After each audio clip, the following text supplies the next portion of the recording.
আলহামদুলিল্লাহ ওয়াসসালাতু ওয়াসসালাম আলা রাসূলিল্লাহ ওয়া আলা আলিহি ওয়াসহাবিহি আজমাইন আম্মা বাদ আউযু বিল্লাহি মিনাশ শাইতানির রাজীম বিসমিল্লাহির রহমানির রহিম ওয়া মা খালাকতুল জিন্না ওয়াল ইনসা ইল্লা লিয়াবুদুন রব্বি ইশরাহ লি সাদরি ওয়া ইয়াসসির লি আমরি ওয়াহলুল উকদাতাম মিন লিসানি ইয়াফকাহু কাওলি। শ্রদ্ধেয় অতিথিবৃন্দ, আমার শ্রদ্ধেয় গুরুজনেরা এবং আমার প্রিয় ভাই বোনেরা, সবাইকে স্বাগত জানাই ইসলামিক সম্ভাষণে। আসসালামু আলাইকুম ওয়া রাহমাতুল্লাহি ওয়া বারাকাতুহু। এখানে উপস্থিত আপনাদের সবার উপরে আল্লাহ সুবহানাহু ওয়া তাআলার দয়া, শান্তি ও রহমত বর্ষিত হোক। আজকে আমাদের আলোচনার টপিক হচ্ছে দ্য পারপাস অব ক্রিয়েশন। এই প্রশ্নটা যে সৃষ্টির পেছনে উদ্দেশ্যটা কি, এটা প্রত্যেক মানুষেরই মাথাতে অন্তত জীবনে একবার আসবে। হতে পারে সেই লোক ধনী অথবা গরিব, রাজা অথবা প্রজা, কালো বা সাদা, হলুদ বা বাদামি, সে থাকতে পারে আমেরিকায় বা ইংল্যান্ডে, অথবা থাকতে পারে ভারতে বা সৌদি আরবে। এই প্রশ্নটা পৃথিবীর প্রত্যেক মানুষের মাথাতেই জীবনে অন্তত একবার উঁকি দিয়ে যাবে। আমাদের কেন সৃষ্টি করা হয়েছে? আমরা এই পৃথিবীতে কেন? আমাদের এখানে আসার উদ্দেশ্যটা কি? আর পৃথিবীর বেশিরভাগ মানুষই মনে করে যে অবশ্যই এখানে একজন সৃষ্টিকর্তা আছেন, মানে সর্বশক্তিমান ঈশ্বর, আর ঈশ্বরের কারণেই এখানে এসেছি। তবে সামান্য কিছু মানুষ আছে যারা বিশ্বাস করে না যে সৃষ্টিকর্তা বলে কেউ একজন আছেন, মানে সর্বশক্তিমান ঈশ্বর।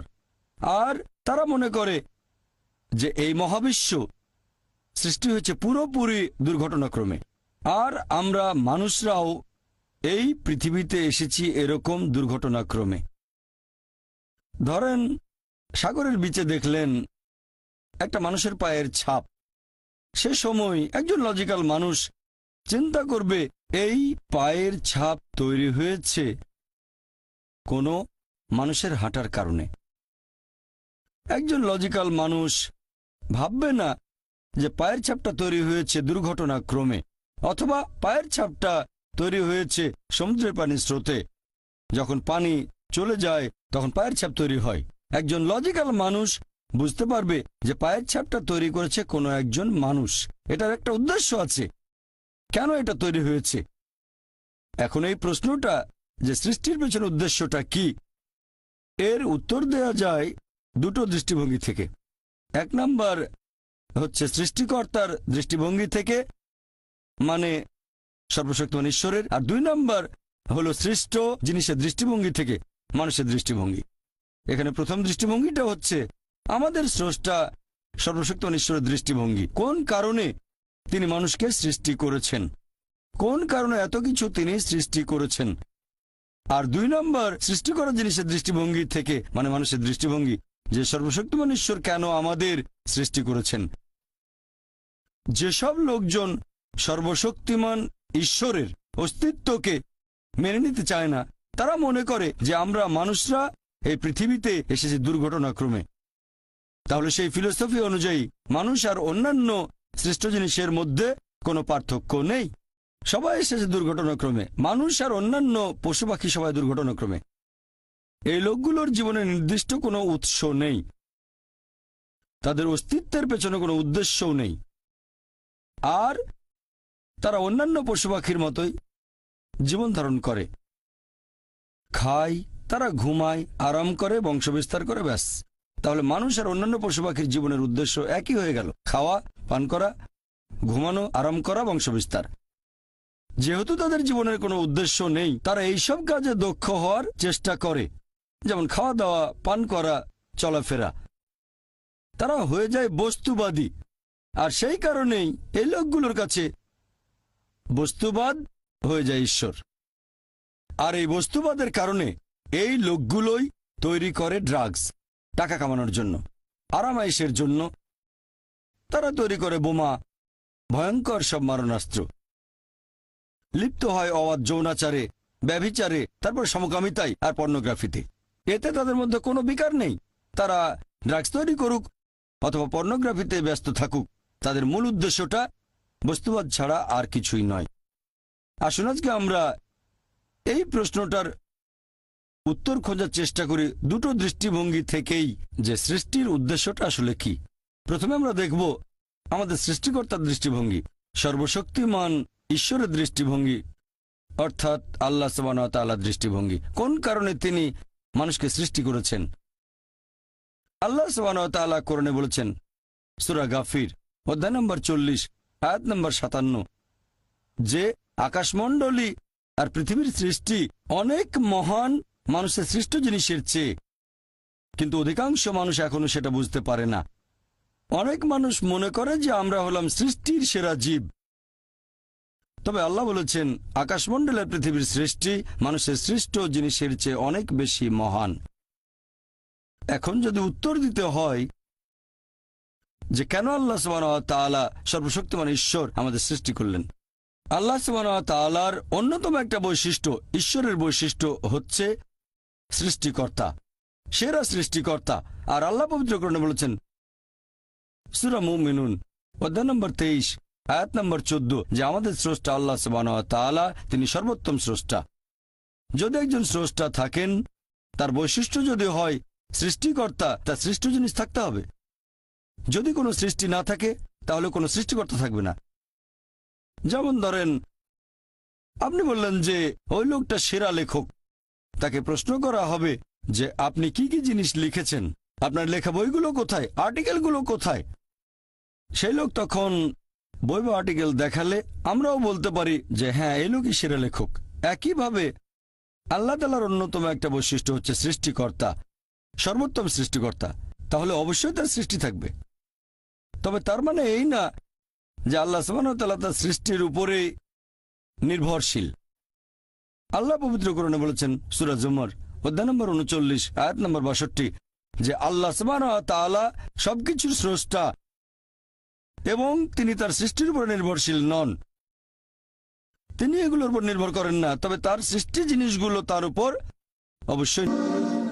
সৃষ্টিকর্তাকে আরবি করলে হবে খালিক, যিনি সৃষ্টি করেন। মূল আরবি শব্দ খালাকা। খালাকা এটাকে দুই ভাগে ভাগ করা যায়। খালাক শব্দের একটা মানে হচ্ছে একটা জিনিস থেকে অন্য কিছু জিনিস তৈরি। এই কাজটা আল্লাহ তাআলার পাশাপাশি আমরা মানুষ আর অন্যান্য পশু পাখিও পারি। যেমন ধরেন একজন কাঠমিস্ত্রি, সে তৈরি করে চেয়ার টেবিল, কাজটা করছে কাঠ আর পেরেক দিয়ে। তবে সেই কাঠ নেওয়া হয়েছে বন গাছ থেকে। কাঠমিস্ত্রি গাছটাকে তৈরি করেনি, কোনো মানুষ তৈরি করেনি, তৈরি করেছে আল্লাহ তাআলা। পেরেকগুলো তৈরি করা হয়েছে ধাতু থেকে, যেটা সংগ্রহ করা হয় পাথর থেকে, আর এই পাথরও আল্লাহ সুবহানাহু ওয়া তাআলার সৃষ্টি। তাহলে মানুষ যেসব জিনিস তৈরি করতে পারে সেগুলো মৌলিক উপাদানের উপর নির্ভর করে, আর এই সবগুলো উপাদান বানিয়েছেন আল্লাহ তাআলা। তাই এই ধরনের সৃষ্টি, একটা সৃষ্টি থেকে অন্য কিছু তৈরি করা, এই সৃষ্টিগুলোর সংখ্যাই সীমিত। একেবারে চূড়ান্ত আর সত্যিকারের সৃষ্টি হচ্ছে একেবারে শূন্য থেকে কিছু সৃষ্টি করা, এবং এটা আর কেউ করতে পারবে না আল্লাহ সুবহানাহু ওয়া তাআলা বাদে। শূন্য থেকে কিছু সৃষ্টি করা, এটাই একেবারে চূড়ান্ত সৃষ্টি। কোন সৃষ্ট জিনিস এটা তৈরি করতে পারবে না, পারেন যিনি সৃষ্ট নন আল্লাহ সুবহানাহু ওয়া তাআলা, যিনি বিশ্বজগতের স্রষ্টা। যেহেতু এখানে ঈশ্বরের বৈশিষ্ট্য হচ্ছে সৃষ্টিকর্তা, সৃষ্টি তো অবশ্যই থাকবে। কোরআনে আল্লাহর অনেকগুলো বৈশিষ্ট্যের কথা আছে। যেমন ধরেন তাকে বলা হয়েছে আর রহমান, আর রহিম, আল গাফির, পরম দয়ালু, দয়াময়, যিনি ক্ষমা করেন। মানুষ জাতির সৃষ্টিটা একেবারে আলাদা সৃষ্টি। আমরা মানুষ, আমাদের স্বাধীন ইচ্ছা আছে। আমরা আল্লাহ তাআলার নির্দেশ মেনে চলতে পারি, আবার নাও মানতে পারি। এটা আলাদা একটা সৃষ্টি। আর যেহেতু আল্লাহ তাআলাকে মান্য অথবা অমান্য করার ক্ষমতা আমাদের আছে, তাই আমরা মাঝে মধ্যে পাপ কাজ করতে পারি। আর যেহেতু মানুষ পাপ করতে পারে, তাই আল্লাহ সুবহানাহু ওয়া তাআলার একটা বৈশিষ্ট্য, তিনি ক্ষমা করে দেন। তিনি দয়াময়, পরম দয়ালু, পাপ ক্ষমা করেন। যদি আমাদের কোনো স্বাধীন ইচ্ছা না থাকতো, তাহলে আল্লাহ সুবহানাহু ওয়া তাআলার সব নির্দেশ মেনে চলতাম, আর ফেরেশতাগণের সাথে আমাদের কোনো পার্থক্য থাকতো না। ফেরেশতাগণ আল্লাহ সুবহানাহু ওয়া তাআলার সৃষ্টি, তবে তাদের কোনো স্বাধীন ইচ্ছা নেই। তারা আল্লাহ সুবহানাহু ওয়া তাআলার সব নির্দেশই মেনে চলেন, কারণ তাদের কোনো স্বাধীন ইচ্ছা নেই। তবে মানুষের স্বাধীন ইচ্ছা আছে, আর স্বাধীন ইচ্ছার কারণেই আল্লাহ সুবহানাহু ওয়া তাআলার দয়া, আল্লাহ সুবহানাহু ওয়া তাআলার করুণা, আল্লাহ সুবহানাহু ওয়া তাআলার ক্ষমা আমরা দেখতে পারি। আরও একটা বৈশিষ্ট্য আল্লাহ সুবহানাহু ওয়া তাআলার পবিত্র কোরআনে আছে, তিনি ভালোবাসেন। আর আল্লাহ সুবহানাহু ওয়া তাআলা পবিত্র কোরআনে অনেক জায়গায় বলেছেন যে আল্লাহ তাদের ভালোবাসেন যারা তাকে বিশ্বাস করে, যারা ধৈর্যের সাথে অপেক্ষা করে, ন্যায়নিষ্ঠ কাজ করে, ধর্ম পালন করে, যারা ধৈর্যশীল আর অধ্যবসায়ী হয়, যারা তার কাছে আসে এবং যারা তাকে বিশ্বাস করে। আল্লাহ পবিত্র কোরআনে বলেছেন সূরা আলে ইমরান অধ্যায় নম্বর 3 আয়াত নম্বর 31, আল্লাহ বলছেন সর্বশেষ ও চূড়ান্ত নবী মুহাম্মদ সাল্লাল্লাহু আলাইহি সাল্লামকে, তাকে বলছেন যে বলো, যদি আল্লাহকে ভালোবাসো আমাকে অনুসরণ করো, আল্লাহ তোমাদের ভালোবাসবেন আর তোমাদের অপরাধ ক্ষমা করবেন। আমাদের নবীকে নির্দেশ দিয়েছেন স্রষ্টা আল্লাহ সুবহানাহু ওয়া তাআলা মানুষকে বলার জন্য যে আল্লাহকে ভালোবাসলে তোমরা আমাকে অনুসরণ করবে, মানে নবীকে। আল্লাহ সুবহানাহু ওয়া তাআলা তোমাদের ভালোবাসবেন আর তোমাদের অপরাধ ক্ষমা করবেন। এরকম একটা হাদিস মুহাম্মদ সাল্লাল্লাহু আলাইহি সাল্লামের আছে তিরমিজিতে, আর এই হাদিসটাকে সহিহ বলেছেন শেখ নাসিরউদ্দিন আলবানী, সহিহ তিরমিজি হাদিস নাম্বার 3540। সেখানে প্রিয় নবী মুহাম্মদ সাল্লাল্লাহু আলাইহি সাল্লাম বলেছেন, যদি আল্লাহর কাছে যাও, আল্লাহ বলেছেন যদি আমার কাছে আসো আমি তোমাদের ডাকে সাড়া দেব, আর যদি তোমরা ক্ষমা প্রার্থনা করো আমি তোমাদের ক্ষমা করব। যদি তোমাদের পাপ আকাশের মেঘ ছুঁয়ে যায় তারপরও ক্ষমা করব। যদি তোমাদের পাপ এই পৃথিবীর মতো আকারে বিশাল হয় তারপরও আমি তোমাদের ক্ষমা করার জন্য প্রস্তুত থাকব, যদি আমার কাছে ক্ষমা প্রার্থনা করো আর আমার সাথে কাউকে শরিক না করো। তার মানে আপনি যে পাপই করেন, যদি আল্লাহর কাছে ক্ষমা প্রার্থনা করেন, আন্তরিকভাবে অনুশোচনা করেন, যদি আল্লাহ তাআলার সাথে অন্য কাউকে শরিক না করেন, শিরক না করেন, আল্লাহ সুবহানাহু ওয়া তাআলা আপনাকে ক্ষমা করবেন। আল্লাহ সুবহানাহু ওয়া তাআলার আরেকটা বৈশিষ্ট্য, তিনি করুণাময়। আমাদের প্রিয় নবী মুহাম্মদ সাল্লাল্লাহু আলাইহি ওয়াসাল্লাম বলেছেন, এটা আছে সহিহ মুসলিমে খণ্ড নম্বর 4 হাদিস নাম্বার 6765। আমাদের নবী বলেছেন যে তোমরা সঠিক কাজগুলো করো, সবচেয়ে ভালো কাজগুলো তোমাদের সাধ্যে যতখানি কুলায়, আর ভালো থাকো। সঠিক কাজ করবে যতখানি সাধ্যে কুলায় আর সুখে থাকবে। কারণ কোনো মানুষই শুধুমাত্র তার কাজ দিয়ে বেহেশতে যেতে পারবে না। তখন একজন সাহাবা বললেন যে আপনার ক্ষেত্রে কি রাসূলুল্লাহ? নবী বললেন, আমিও যেতে পারবো না, আমিও বেহেশতে যেতে পারবো না যদি না আল্লাহ তাআলা আমাকে দয়া আর করুণা করেন। আল্লাহ তাআলার দয়া, করুণা আর ক্ষমা আমার সাথে না থাকলে আমিও বেহেশতে যেতে পারবো না। তাহলে আমরা বুঝতে পারলাম যে আল্লাহ সুবহানাহু ওয়া তাআলার করুণা ছাড়া কেউ বেহেশতে যেতে পারবে না। আল্লাহ সুবহানাহু ওয়া তাআলা পবিত্র কোরআনে বলেছেন সূরা আনাম অধ্যায় নম্বর 6 আয়াত নম্বর 160, আল্লাহ বলেছেন যে তুমি কোনো সৎকাজ করলে আমি সেটা তোমার হিসেবে 10 গুণ করে দেব, আর যদি কোনো অসৎ কাজ করো সেটাকে মাত্র একবারই ধরব, কারণ আল্লাহ কারোর সাথে জুলুম করেন না। তাহলে আমরা বুঝতে পারছি যদি কোনো ভালো কাজ করেন, আল্লাহ সুবহানাহু ওয়া তাআলা কোরআনে বলেছেন তিনি আপনার হিসেবে সেটা করে দেবেন 10 গুণ।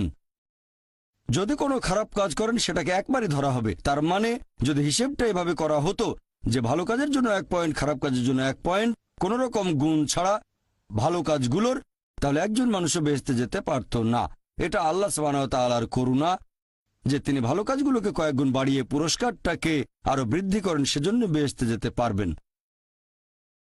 তার মানে এই না যে কাজের কোনো গুরুত্ব নেই, কাজের গুরুত্ব অবশ্যই আছে, তবে আল্লাহর করুণা আরো গুরুত্বপূর্ণ। আল্লাহর করুণা না পেলে বেহেশতে যেতে পারবেন না। আল্লাহ বাড়িয়ে দেন, তবে আপনাকেও ভালো কাজ করতে হবে। যদি ভালো কাজের পরিমাণ 0 হয়, সেটাকে 10 লক্ষ দিয়ে গুণ করেন আপনি, সেটা হবে 0। তাহলে কাজ অবশ্যই গুরুত্বপূর্ণ, তবে আল্লাহ সুবহানাহু ওয়া তাআলার করুণা ছাড়া কোনো মানুষই বেহেশতে যেতে পারবে না। এগুলোই হলো আল্লাহর বৈশিষ্ট্য, যে তিনি দয়াময়, দয়ালু, ক্ষমাশীল, ভালোবাসেন আর করুণাময়। এই সব কিছু আমাদের স্রষ্টা আল্লাহ সুবহানাহু ওয়া তাআলার বৈশিষ্ট্য। এরকম আরো একটা বৈশিষ্ট্য, একেবারে চূড়ান্ত সুবিচার। আর আল্লাহ সুবহানাহু ওয়া তাআলার রয়েছে ইলমে গায়েব।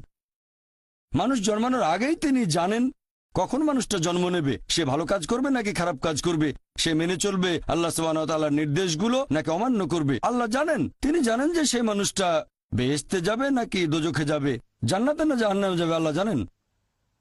তবে আল্লাহ যদি এরকম করতেন যখনই একজন মানুষ জন্মালো অথবা জন্মানোর আগেই তাকে বেহেশতে পাঠিয়ে দিলেন যার বেহেশতে যাওয়া উচিত, আর তাকে দোজখে পাঠালেন যার দোজখে যাওয়া উচিত, যে মানুষগুলো বেহেশতে গেছে তারা হয়তো আপত্তি করবে না, তারা বলবে ভালো আলহামদুলিল্লাহ আমাদের আল্লাহ বেহেশতে পাঠিয়েছেন, সমস্যা নেই। তবে যাদেরকে দোজখে পাঠানো হবে তারা অবশ্যই আপত্তি জানাবে যে আপনি তো আমাদের কোনো সুযোগই দেননি, আল্লাহ কোনো পরীক্ষা ছাড়াই আমাদের দোজখে পাঠিয়ে দিলেন।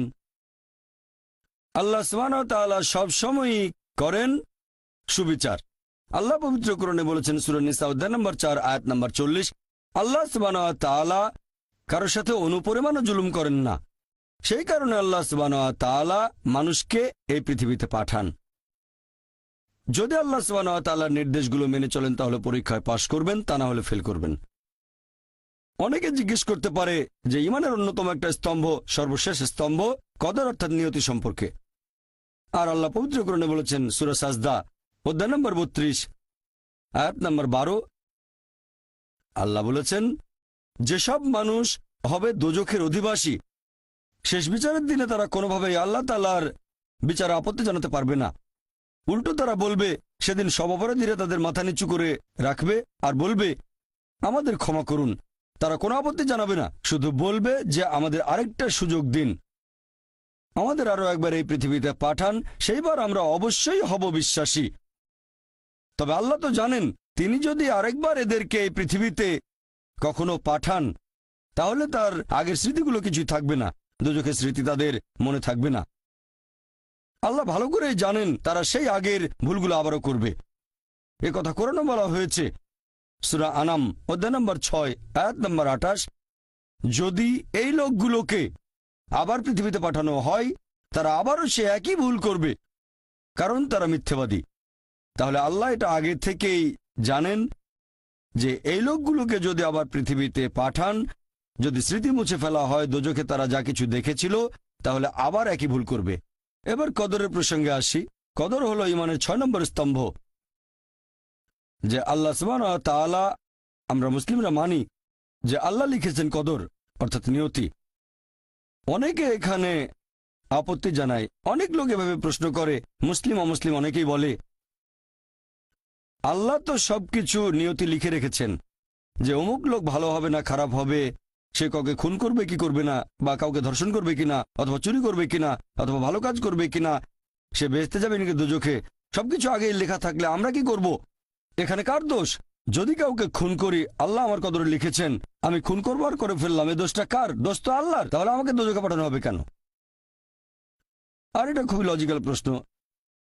এই প্রশ্নের উত্তরে বলবো আমাদেরকে এই কদর বা নিয়তির ধারণা আগে বুঝতে হবে যে আল্লাহ সুবহানাহু ওয়া তাআলা আগে থেকে লিখে রেখেছেন একটা মানুষ কখন জন্মাবে, তারপরে সে কোন দেশে জন্মাবে, কখন মারা যাবে, কোন দেশে মারা যাবে।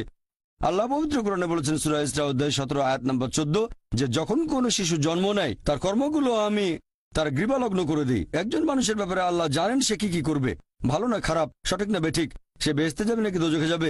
তবে আল্লাহ সুবহানাহু ওয়া তাআলার একটা উদাহরণ দেই, যে ধরেন একটা ক্লাসে একজন টিচার পড়াচ্ছেন 100 জন ছাত্রকে প্রায় 1 বছর ধরে, আর পরীক্ষা শুরুর আগে টিচার অনুমান করলেন যে এই ছাত্রটা এবারের পরীক্ষায় ফার্স্ট হবে, ফার্স্ট ক্লাস ফার্স্ট, এই ছাত্র পাবে সেকেন্ড ক্লাস, এই ছাত্র করবে ফেল। এটা আমি উদাহরণ হিসেবে বলছি। এর কিছুদিন পরে পরীক্ষা হয়ে গেল, প্রথম ছাত্র হলো ফার্স্ট ক্লাস ফার্স্ট, এই ছাত্র সেকেন্ড ক্লাস, আর ওই ছাত্রটা করলো ফেল।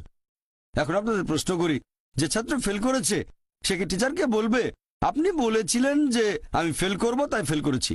এখানে দোষটা কার, টিচারের নাকি ছাত্রের? কার দোষ? ছাত্রের। টিচার অনুমান করেছেন এই ছাত্রটা বাইরে ঘুরে বেড়ায়, ঠিক মতো ক্লাসে আসে না, সিনেমা দেখতে যায়, এজন্য সে ফেল করবে।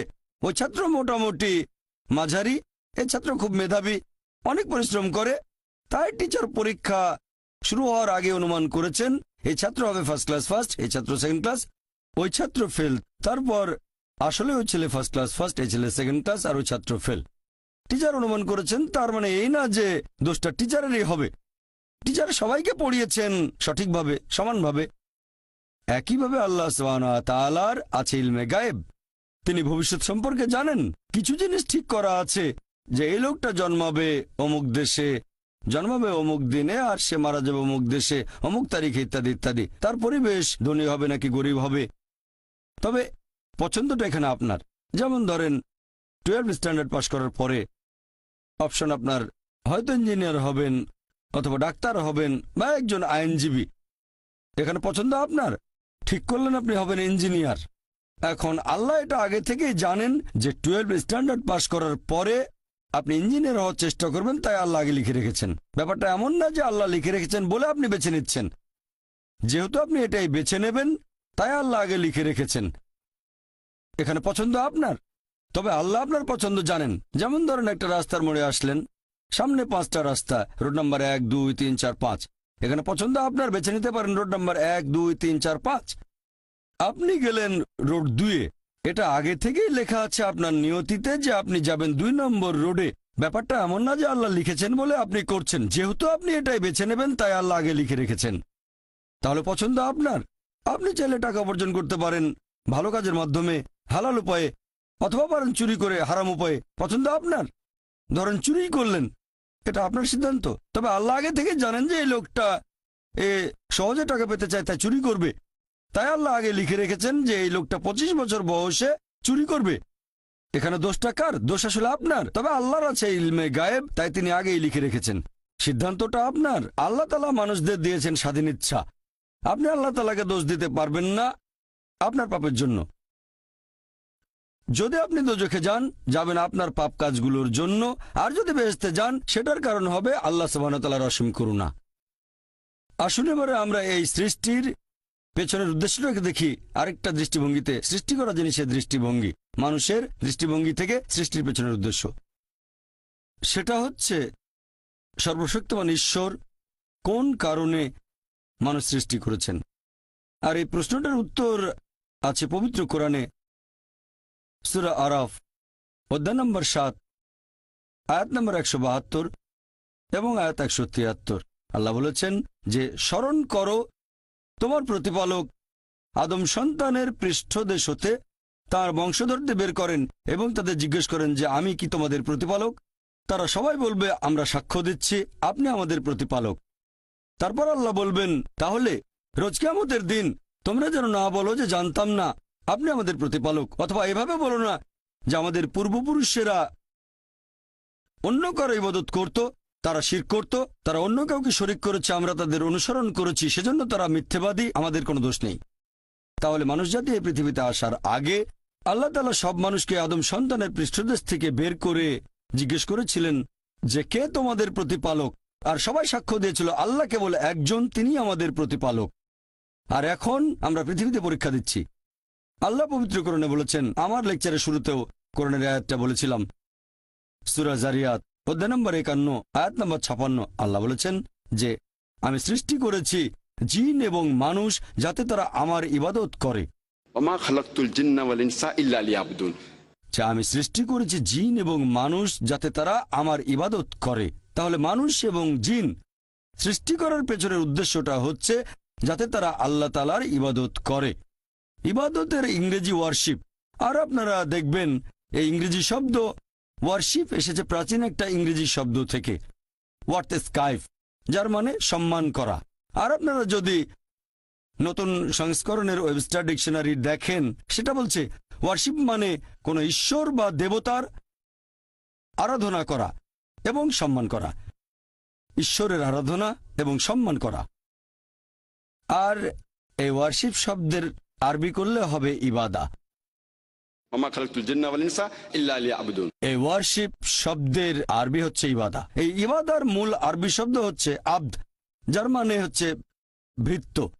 আর একজন ভৃত্যের দায়িত্ব তার মনিবের যাবতীয় ইচ্ছার আদেশগুলো পালন করা। তাহলে ইবাদা মানে আল্লাহ সুবহানাহু ওয়া তাআলার ইচ্ছার কাছে সম্পূর্ণভাবে আত্মসমর্পণ করা।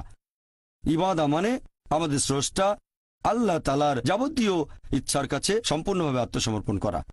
আর আপনারা খেয়াল করলে দেখবেন যে এটাও একটা ইবাদতের অংশ হবে যদি আল্লাহ সুবহানাহু ওয়া তাআলার প্রশংসা করেন।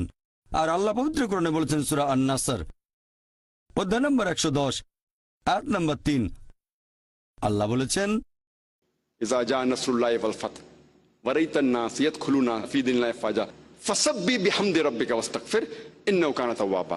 যার মানে প্রশংসা সহ প্রতিপালকের মহিমা ঘোষণা করো, প্রশংসা সহ আল্লাহর মহিমা ঘোষণা করো। তাহলে এক ধরনের ইবাদত হচ্ছে আমাদের স্রষ্টা আল্লাহর প্রশংসা করা। অনেকে জিজ্ঞেস করতে পারে যে আল্লাহ তাআলার কাছে মানুষের করা এই প্রশংসার কি কোনো প্রয়োজন আছে? আল্লাহ সুবহানাহু ওয়া তাআলা কি মানুষের এই প্রশংসার উপরে নির্ভর করেন? আসল কথা হচ্ছে পৃথিবীর সব মানুষ যদি আল্লাহ তাআলার প্রশংসা করে সেটা তাকে মহান করতে পারবে না, আর কোনো মানুষ যদি তার প্রশংসা নাও করে তাতে কোনো ক্ষতি হবে না, তিনি একই রকম থাকবেন।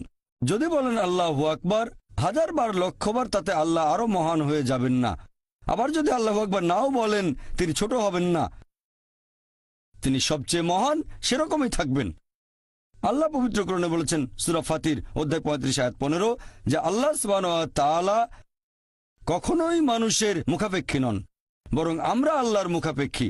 মানুষের প্রয়োজন আল্লাহ তাআলাকে, সকল প্রশংসা কেবল তাঁরই।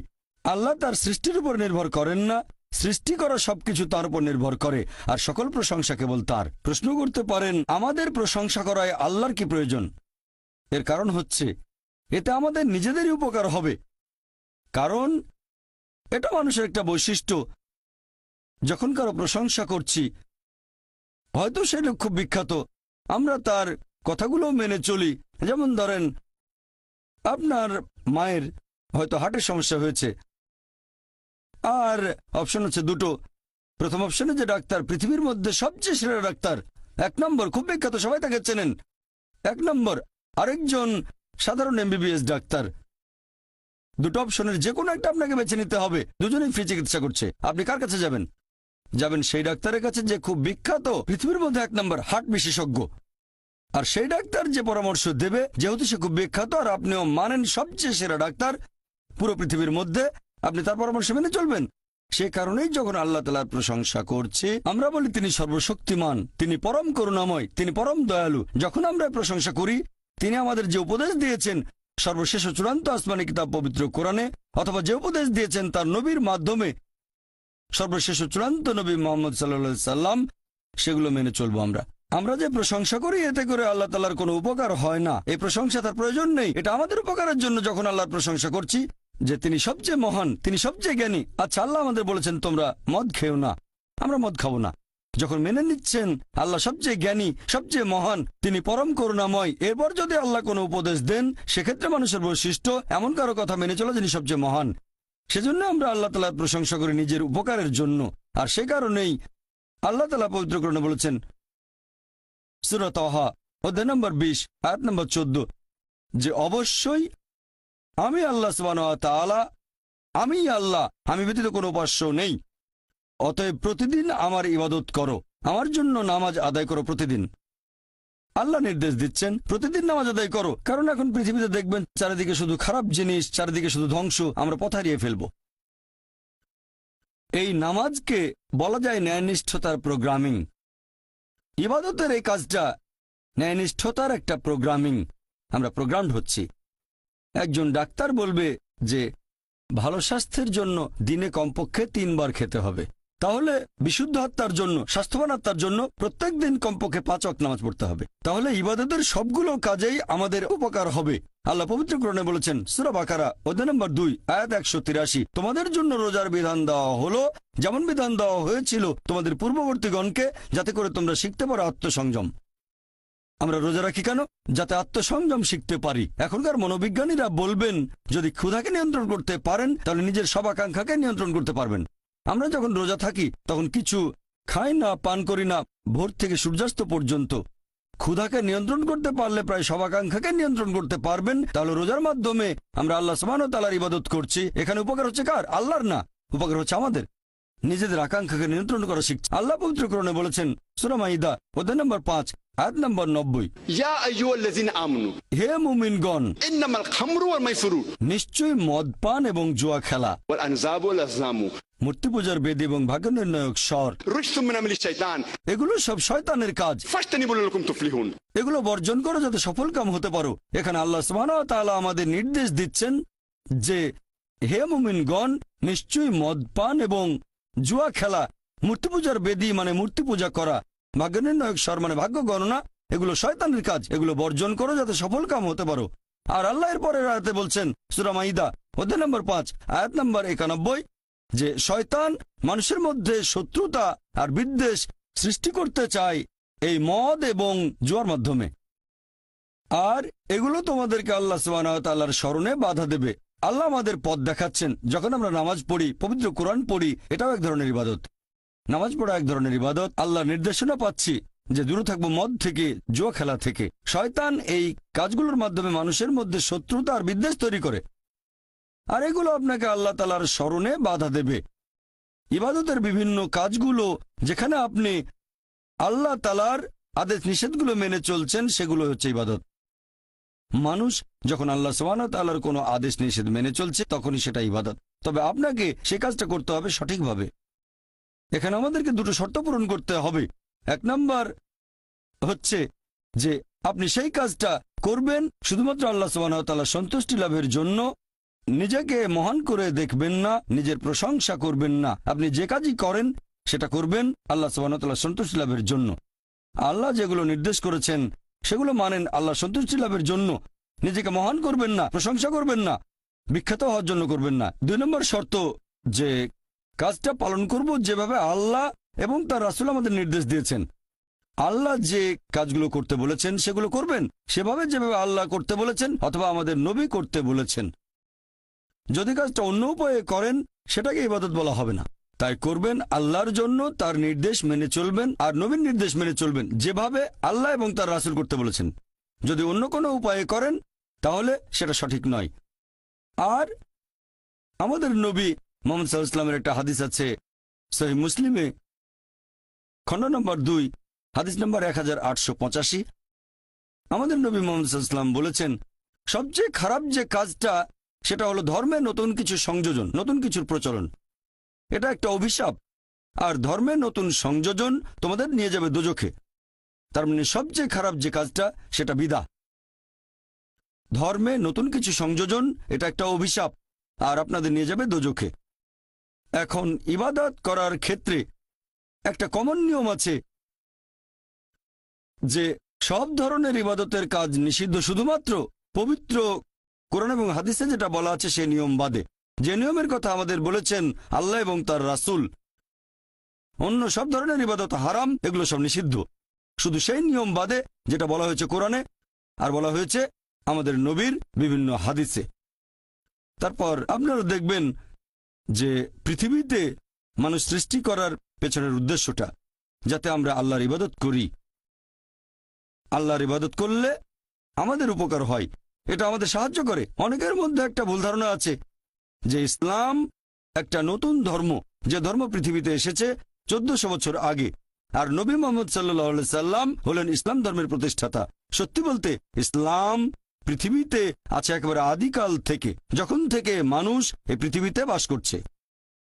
আর নবী মুহাম্মদ সাল্লাল্লাহু আলাইহি সাল্লাম এই ধর্মের প্রতিষ্ঠাতা নন, তিনি হলেন আল্লাহ সুবহানাহু ওয়া তাআলার সর্বশেষ ও চূড়ান্ত রাসূল। পৃথিবীতে অনেক নবী রাসূল এসেছেন। আল্লাহ পবিত্র কোরআনে বলেছেন সূরা ফাতির অধ্যায় 35 আয়াত নম্বর 24, وإن من أمة إلا خلا فيها نذير। এমন কোন সম্প্রদায় নেই যাদের কাছে আমি সতর্ককারী প্রেরণ করিনি। পবিত্র কোরআনে সূরা রদ অধ্যায় নম্বর 13 আয়াত নম্বর 7, ولكل قوم هاد। আমি প্রত্যেক সম্প্রদায়ের জন্য পথনির্দেশক প্রেরণ করেছি। পবিত্র কোরআনে 25 জন নবী রাসূলের নাম উল্লেখ করা হয়েছে। আদম, নূহ, ইব্রাহিম, মুসা, যিশু, মুহাম্মদ, ওনারা সবাই শান্তিতে থাকুন। ওনারা সকলেই ছিলেন আল্লাহ সুবহানাহু ওয়া তাআলার প্রেরিত নবী, আর সকল নবী রাসূলই আসলে ছিলেন মুসলিম। মুসলিম হচ্ছে সেই লোক যে আল্লাহর কাছে নিজের ইচ্ছাকে সমর্পণ করে। আর ইসলাম শব্দটার মূল যে আরবি শব্দটা সেটা সালাম, যার মানে শান্তি। আরেকটা মূল শব্দ সালেমা বা সিলম, যার মানে সর্বশক্তিমান ঈশ্বরের কাছে আত্মসমর্পণ করা। তাহলে এক কথা ইসলাম মানে আল্লাহ তাআলার কাছে আত্মসমর্পণ করার মাধ্যমে শান্তি অর্জন করা, সৃষ্টিকর্তার কাছে আত্মসমর্পণ করা। সকল নবী রাসূল একটা বাণী প্রচার করেছেন, আর কেউ যদি নিজের ইচ্ছাকে আল্লাহ তাআলার কাছে সমর্পণ করে তাকে বলা হয় মুসলিম। পবিত্র কোরআনে সূরা আলে ইমরান অধ্যায় নম্বর ৩ আয়াত নম্বর ৫২ যে ঈসা আলাইহিস সালাম অর্থাৎ যীশু খ্রিস্ট ছিলেন মুসলিম। আল্লাহ পবিত্র কোরআনে বলেছেন সূরা আলে ইমরান অধ্যায় নম্বর ৩ আয়াত নম্বর ৬৭ যে ইব্রাহিম নবী ইহুদি বা খ্রিস্টান নন, তিনি ছিলেন মুসলিম। আর যেহেতু আমাদের সৃষ্টিকর্তা একজন, মানুষজাতি একটা, তাই ধর্মও হওয়া উচিত একটা। সেজন্য আল্লাহ পবিত্র কোরআনে বলেছেন সূরা আলে ইমরান অধ্যায় নম্বর ৩ আয়াত নম্বর ১৯, ইন্নাদ-দীনা ইনদাল্লাহিল ইসলাম। আল্লাহ সুবহানাহু ওয়া তাআলার কাছে একমাত্র গ্রহণযোগ্য দিন হচ্ছে ইসলাম। তার মানে আল্লাহ তাআলার কাছে আত্মসমর্পণ করার মাধ্যমে শান্তি অর্জন করা। আল্লাহ এই কথা আবার বলেছেন সূরা আলে ইমরান অধ্যায় নম্বর ৩ আয়াত নম্বর ৮৫, যদি কেউ ইসলাম ব্যতীত অন্য কোনো ধর্ম গ্রহণ করে সেটা আল্লাহ তাআলা কবুল করবেন না, এবং আখিরাতে সে হবে ক্ষতিগ্রস্তদের অন্তর্ভুক্ত। যেহেতু আমাদের স্রষ্টা একজন, মানুষজাতীয় একটা, সেজন্য ধর্মও থাকবে একটা। আর সব নবী রাসূল একটা ধর্মই প্রচার করেছেন, স্রষ্টার কাছে নিজের ইচ্ছাকে সমর্পণ করা, শুধু আল্লাহর ইবাদত করব, অন্য কারো নয়। আর আল্লাহ পবিত্র কোরআনে বলেছেন সূরা বাইয়িনা অধ্যায় নম্বর ৯৮ আয়াত নম্বর ৭ যে যারা ঈমান আনে এবং সৎ কাজ করে তারাই সৃষ্টির মধ্যে শ্রেষ্ঠ। এখানে আল্লাহ সুবহানাহু ওয়া তাআলা মানুষজাতিকে বলেছেন সৃষ্টির সেরা জীব, সবার মধ্যে সেরা। আল্লাহর অনেক মহান সৃষ্টি আছে, আকাশমণ্ডলী এবং পৃথিবী, তবে সবচেয়ে সেরা সৃষ্টি হচ্ছে মানুষ, কারণ আমাদের স্বাধীন ইচ্ছা আছে। আর সেই স্বাধীন ইচ্ছায় যদি আল্লাহ তাআলার নির্দেশগুলো মেনে চলি, আমরা হব সৃষ্টির সেরা জীব সবার উপরে। ফেরেশতাগণের চেয়েও ভালো হয়ে যাব আমরা, কারণ ফেরেশতাগণের স্বাধীন ইচ্ছা নেই, মানুষের স্বাধীন ইচ্ছা আছে। তারপরে যদি আল্লাহকে মেনে চলি তাহলে ফেরেশতাগণের উপরে চলে যাব। তবে আল্লাহর আদেশ না মানলে আমরা হয়ে যাব শয়তানের ভাই। তাহলে এই মানুষ জাতি আমরা আল্লাহ সুবহানাহু ওয়া তাআলার সৃষ্ট জিনিসের মধ্যে সেরা। আর পবিত্র কোরআনে সবচেয়ে গুরুতর পাপের কথা আছে সূরা নিসা অধ্যায় নম্বর ৪ আয়াত নম্বর ৪৮ যে আল্লাহ তাআলা চাইলে যে কোনো অপরাধ ক্ষমা করবেন। আল্লাহ সুবহানাহু ওয়া তাআলা যদি কখনো চান তাহলে যে কোনো অপরাধ ক্ষমা করতে পারেন, তবে শিরক করার অপরাধ কখনোই ক্ষমা করবেন না। কথাটা আবারও আছে সূরা নিসা অধ্যায় নম্বর ৪ আয়াত নম্বর ১১৬ যে আল্লাহ সুবহানাহু ওয়া তাআলা চাইলে যে কোনো অপরাধ ক্ষমা করে দেবেন, তবে শিরক বা তার সাথে অন্য কাউকে শরীক করা কখনোই ক্ষমা করবেন না। মানুষ জাতির জন্য সবচেয়ে বড় পাপ আল্লাহ সুবহানাহু ওয়া তাআলার সাথে অন্য কাউকে শরীক করা, অন্য কাউকে ইবাদত করা আমাদের সৃষ্টিকর্তা কেবলমাত্র এক আল্লাহকে বাদ দিয়ে। আর আল্লাহ সুবহানাহু ওয়া তাআলার একটা বৈশিষ্ট্য হচ্ছে ভালোবাসা। আমি একথা আগেও বলেছি যে আল্লাহ সুবহানাহু ওয়া তাআলা তাঁর সৃষ্টিকে ভালোবাসেন।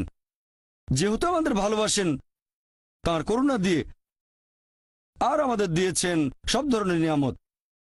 আল্লাহ আমাদের অনেক নিয়ামত দিয়েছেন, বাতাস দিয়ে শ্বাস নেই, পানি পান করি, অন্যান্য সুযোগ সুবিধা আল্লাহ আমাদের দিয়েছেন কারণ আমাদের ভালোবাসেন। আর যারা আল্লাহর নির্দেশ মেনে চলে তিনি তাদের জন্য ঠিক করে রেখেছেন বেহেশত, মানে পরকালের জীবনে, কারণ তিনি ভালোবাসেন। আমাদের নবী মুহাম্মদ সাল্লাল্লাহু আলাইহি ওয়াসাল্লাম বলেছেন, এটা আছে সহিহ মুসলিমে খণ্ড নম্বর ১ হাদিস নম্বর ৬৭ যে সেই মানুষজন ঈমানের মিষ্টতার স্বাদ গ্রহণ করেছে যারা এই তিনটা কাজ করে। ১ নম্বর, যারা ভালোবাসে আল্লাহ এবং তার রাসূলকে অন্য যে কারো চেয়ে বেশি ভালোবাসে। ২ নম্বর, যারা ভালোবাসে মানুষকে, ভালোবাসে লোকজনকে আল্লাহ সুবহানাহু ওয়া তাআলার খাতিরে। আর ৩ নম্বর, যারা ঘৃণা করে অবিশ্বাসী হওয়াটাকে, আল্লাহ সেই পথ থেকে তাদের রক্ষা করেন কারণ তারা দোজখে যেতে চায় না। যেসব মানুষ এই তিনটা কাজ করবে আমাদের নবী মুহাম্মদ সাল্লাল্লাহু আলাইহি ওয়াসাল্লামের হাদিস অনুযায়ী তারা ঈমানের সত্যিকারের মিষ্টতার স্বাদ গ্রহণ করেছে। আর আল্লাহ পবিত্র কোরআনে বলেছেন সূরা আলে ইমরান অধ্যায় নম্বর ৩ আয়াত নম্বর ৩১ আল্লাহ নবীকে বলতে নির্দেশ দিচ্ছেন, যারা আল্লাহকে ভালোবাসো তারা আমাকে অনুসরণ করো, আল্লাহ তোমাদের ভালোবাসবেন এবং ক্ষমা করে দেবেন। এখন আপনারা দেখবেন যে আমরা মানুষরা, আমরাও ভালোবাসি অন্য মানুষকে, ভালোবাসি আমরা আমাদের বাবা এবং মাকে, ভালোবাসি আমাদের স্ত্রীকে, ভালোবাসি সন্তানদের। আর আমরা এদের ভালোবাসি তার কারণটা হচ্ছে যে এই মানুষগুলো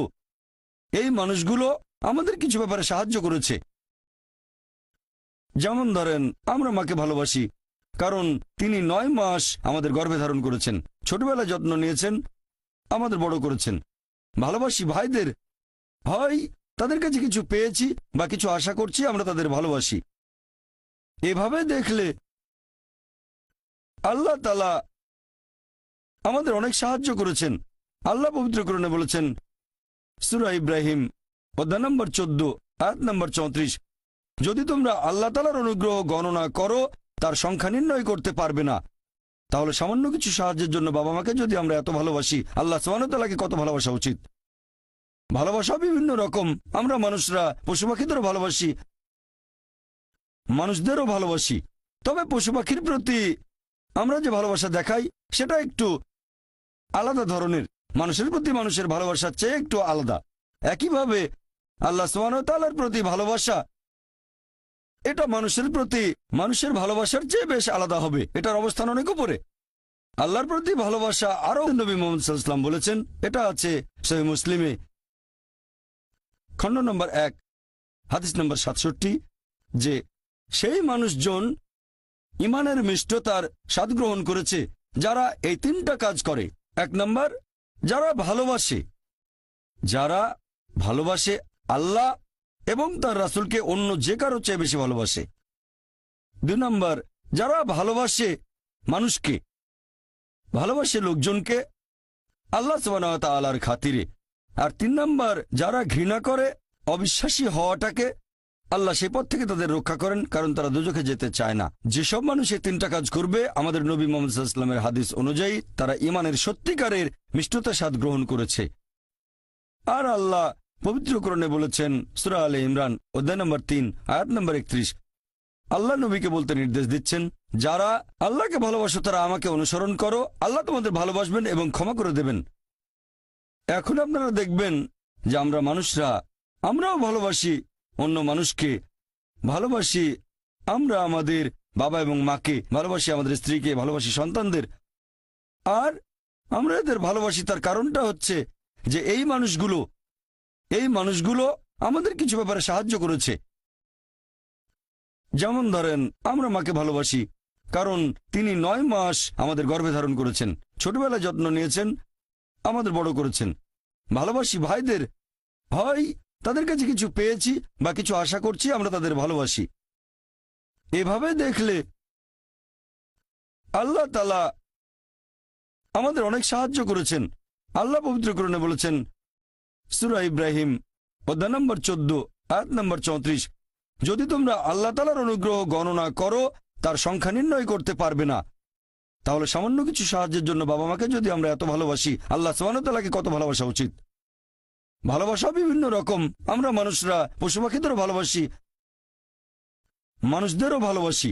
তবে পশু পাখির প্রতি আমরা যে ভালোবাসা দেখাই সেটা একটু আলাদা ধরনের, মানুষের প্রতি মানুষের ভালোবাসার চেয়ে একটু আলাদা। একইভাবে আল্লাহ সুবহানাহু ওয়া তাআলার প্রতি ভালোবাসা, এটা মানুষের প্রতি মানুষের ভালোবাসার চেয়ে বেশ আলাদা হবে, এটার অবস্থান অনেক উপরে। আল্লাহর প্রতি ভালোবাসা আরও উপরে। পবিত্র কোরআনে বলা হয়েছে, সূরা ফাতিহা অধ্যায় নম্বর 1 আয়াত নম্বর 5, ইয়াকা নাবুদু ওয়া ইয়াকা নাস্তাইন, আমরা তোমার ইবাদত করি, তোমারই সাহায্য চাই। আমরা শুধু আল্লাহর ইবাদত করব, অন্য কারো নয়। পবিত্র কোরআনে সূরা গাফির অধ্যায় নম্বর 40 আয়াত নম্বর 60, তোমরা আমাকে ডাকো, আমি তোমাদের ডাকে সাড়া দেব। পবিত্র কোরআনে সূরা বাকারা অধ্যায় নম্বর 2 আয়াত 186, যে হে নবী, আমার সম্পর্কে তারা তোমাকে প্রশ্ন করলো, তাদের বলো আমি তাদের নিকটেই, আর তাদের ডাকে সাড়া দেই আমি। তাহলে ইবাদতের সব কাজ হবে শুধুমাত্র আল্লাহ সুবহানাহু ওয়া তাআলার জন্য, অন্য কারো নয়। আল্লাহ একমাত্র উপাস্য, যাকে ইবাদত করা উচিত, অন্য কেউ না। আসুন এবারে আমরা সৃষ্টির পেছনের উদ্দেশ্যটা আরেকটা দৃষ্টিভঙ্গি থেকে দেখি। এটা হলো মানুষের দৃষ্টিভঙ্গি, যে এই পৃথিবীতে আমাদের অস্তিত্বের পেছনের উদ্দেশ্যটা কি। আল্লাহ আমাদের বানিয়েছেন, পৃথিবীতে পাঠিয়েছেন, এখানে আমাদের প্রয়োজনটা কি, আমাদের এই অস্তিত্বের উদ্দেশ্যটা কি। আল্লাহ এর উত্তরে বলেছেন, সূরা মুলক অধ্যায় নম্বর 67 আয়াত নম্বর 2, আল্লাহ বলেছেন, আল্লাযী খালাকাল মাউতা ওয়াল হায়াতা, যে আল্লাহ সৃষ্টি করেছেন মৃত্যু ও জীবন পরীক্ষার জন্য। কে তোমাদের মধ্যে কর্মে উত্তম? আল্লাহ সৃষ্টি করেছেন জীবন ও মৃত্যু পরীক্ষার জন্য। কে তোমাদের মধ্যে কর্মে উত্তম? আল্লাহ পবিত্র কোরআনে বলেছেন, সূরা আলে ইমরান অধ্যায় নম্বর 3 আয়াত 185, আল্লাহ বলেছেন, कुल्लु नफ्सिन जायकातुल मौत। প্রত্যেক জীব মৃত্যুর স্বাদ গ্রহণ করবে, আর চূড়ান্ত বিচার হবে রোজ কিয়ামতের দিনে। যাকে সেদিন দোজখ থেকে রক্ষা করা হবে আর বেহেশতে দাখিল করা হবে, সেই পৃথিবীর উদ্দেশ্য অর্জনে সফল কাম। কারণ এই পার্থিব জীবন ছলনাময় ভোগ ব্যতীত আর কিছুই নয়। তার মানে এই পৃথিবীতে আমাদের ইহকাল, এটা পরকালের জন্য একটা পরীক্ষা। যদি আল্লাহ সুবহানাহু ওয়া তাআলার আদেশগুলো মেনে চলেন, তাহলে পরকালের জীবনে বেহেশতে যেতে পারবেন, আর আদেশগুলো না মানলে বেহেশতে যেতে পারবেন না, দোজখে যাবেন। তাহলে এই জীবন আমাদের অস্তিত্বের পেছনের উদ্দেশ্য, আল্লাহ বলছেন, পরকালের জন্য পরীক্ষা। আর আল্লাহ পবিত্র কোরআনে বলেছেন সূরা আনকাবুত অধ্যায় নম্বর 29 আয়াত নম্বর 2, যে তোমরা কি মনে করো আমরা ঈমান এনেছি এটা বললেই তোমাদের ছেড়ে দেওয়া হবে? তোমাদের অবশ্যই পরীক্ষা নেব।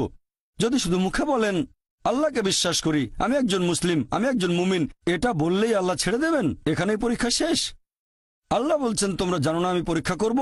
শুধু বললেন আমি একজন মুসলিম, শুধু মুখে বললেন আমি বিশ্বাসী, মুখে বললেন আমি আল্লাহর কাছে নিজের ইচ্ছাকে সমর্পণ করি, তাহলে আপনাকে ছেড়ে দেওয়া হবে না। আল্লাহ অবশ্যই পরীক্ষা করবেন। আল্লাহ পবিত্র কোরআনে বলেছেন সূরা বাকারা অধ্যায় নম্বর 2 আয়াত নম্বর 155, আমি অবশ্যই তোমাদের পরীক্ষা করব ক্ষুধার ভয় দিয়ে, জীবন আর ধন সম্পদের ক্ষয়ক্ষতি দিয়ে, এবং ফল ও ফসলের ক্ষয়ক্ষতি দিয়ে। আর শুভ সংবাদ দাও তাদের যারা ধৈর্যশীল। আল্লাহ সবাইকে পরীক্ষা করবেন ভয় দিয়ে, ক্ষুধা দিয়ে, জীবন আর ধন সম্পদের ক্ষয়ক্ষতি দিয়ে, ফল ফসলের ক্ষয়ক্ষতি দিয়ে। আল্লাহ অবশ্যই পরীক্ষা করবেন। আর আল্লাহ এক একজনকে এক একভাবে পরীক্ষা করেন। আল্লাহ পবিত্র কোরআনে বলেছেন সূরা আনাম অধ্যায় নম্বর 6 আয়াত নম্বর 165, আল্লাহ বলেছেন যে তিনি কিছু মানুষকে অন্যদের তুলনায় বেশি মর্যাদা দান করেছেন। আল্লাহ সুবহানাহু ওয়া তাআলা কিছু মানুষকে অন্য মানুষদের তুলনায় বেশি মর্যাদা দিয়েছেন। আল্লাহ কোরআনে বলেছেন সূরা নাহল অধ্যায় নম্বর 16 আয়াত নম্বর 71, যে তিনি কিছু মানুষকে অন্য মানুষের তুলনায় শ্রেষ্ঠত্ব দান করেছেন। আল্লাহ এই কথা আবারও বলেছেন সূরা আনাম অধ্যায় নম্বর 6 আয়াত নম্বর 165, যে আল্লাহ সুবহানাহু ওয়া তাআলা কিছু মানুষকে অন্যদের তুলনায় বেশি মর্যাদায় উন্নীত করেছেন, আর তিনি যা দিয়েছেন তার ভিত্তিতেই তোমাদের বিচার করা হবে। এখানে অনেক লোকজন এভাবে প্রশ্ন করে, আল্লাহ তাআলা এখানে সুবিচার করবেন কিভাবে? কেউ হয়তো জন্মায় গরিব পরিবারে, আবার কেউ জন্মায় ধনী পরিবারে, কেউ জন্মায় ভালো স্বাস্থ্য নিয়ে, কেউ জন্মায় অসুস্থ হয়ে। এটাই তো অবিচার। আল্লাহ তাআলা সুবিচার করেন না। তিনি এইসব আলাদা মানুষের জন্য আলাদা বিচার করবেন কিভাবে? আমরা জানি যে পার্থিব জীবনে আছে জন্ম আর মৃত্যু, বিভিন্ন অসুখ হতে পারে, কেউ গরিব কেউ ধনী, এই সবই আসলে পরীক্ষা। আর আল্লাহ পবিত্র কোরআনে বলেছেন সূরা আনফাল অধ্যায় নম্বর 8 আয়াত নম্বর 28, আল্লাহ বলেছেন যে অবশ্যই তোমাদের ধন সম্পদ আর সন্তান সন্ততি এগুলো তোমাদের জন্য পরীক্ষা। এরপর সূরা মুনাফিকুন অধ্যায় নম্বর 63 আয়াত নম্বর 9, যে তোমাদের সম্পদ আর সন্তান সন্ততি যেন তোমাদেরকে আল্লাহ তাআলার স্মরণে উদাসীন না করে। আল্লাহ তাআলা এক একজন মানুষকে এক একভাবে পরীক্ষা করেন। আপনি যদি কাউকে জিজ্ঞেস করেন যে ভালো কাজগুলো কি কি আর ভালো কাজগুলো কি, এ ব্যাপারে আস্তিক নাস্তিক সব ধরনের মানুষই তখন বলবে ভালো কাজ হচ্ছে দান করা, নিজে সন্তুষ্ট থাকা। কয়েকটা ভালো কাজের কথা বললে দান খয়রাত থাকবে। এখন একজন মানুষ পরোপকারী কি না সেটা আল্লাহ কিভাবে পরীক্ষা করবেন? কিন্তু সবার সম্পদ যদি সমান থাকে, পরীক্ষার ব্যাপারটা তাহলে আসবে কিভাবে? পরীক্ষা তখনই নেওয়া যাবে যখন কেউ হবে ধনী আর কেউ হবে গরিব। তাই আল্লাহ তাআলা এক একজনকে এক একভাবে পরীক্ষা করেন। হয়তো কেউ জন্ম নিয়েছে ধনী পরিবারে, তাই সম্পদ অনেক বেশি, আবার কেউ জন্মায় গরিব হয়ে। তবে যে লোকটা ধনী, ইসলামিক শরিয়া অনুযায়ী ইসলাম ধর্মের একটা স্তম্ভ হচ্ছে জাকাত, যে প্রত্যেক ধনী লোক যাদের সঞ্চয় নিসাব লেভেলের উপরে 85 গ্রাম স্বর্ণ, সে প্রতি হিজরি বছরে সেই সঞ্চয়ের 2.5% জাকাত হিসেবে দান করে দেবে। সেই লোক হতে পারে লাখপতি, হতে পারে কোটিপতি। যদি সে ঠিকমতো জাকাত দেয় তাহলে সে পাবে 5 নম্বর। হয়তো সে পুরো জাকাত দিল না, সামান্য কিছু অংশ দান করলো, যা দেওয়ার কথা তার 20% দিল, যেটা দেওয়া উচিত তার সামান্য অংশ দিল, তাহলে সে ফেল করবে। আবার কেউ হয়তো জাকাতই দেবে না, একেবারেই শূন্য। আর গরিব লোককে কোনো জাকাত দিতে হবে না, সেভাবে ফুল নাম্বার।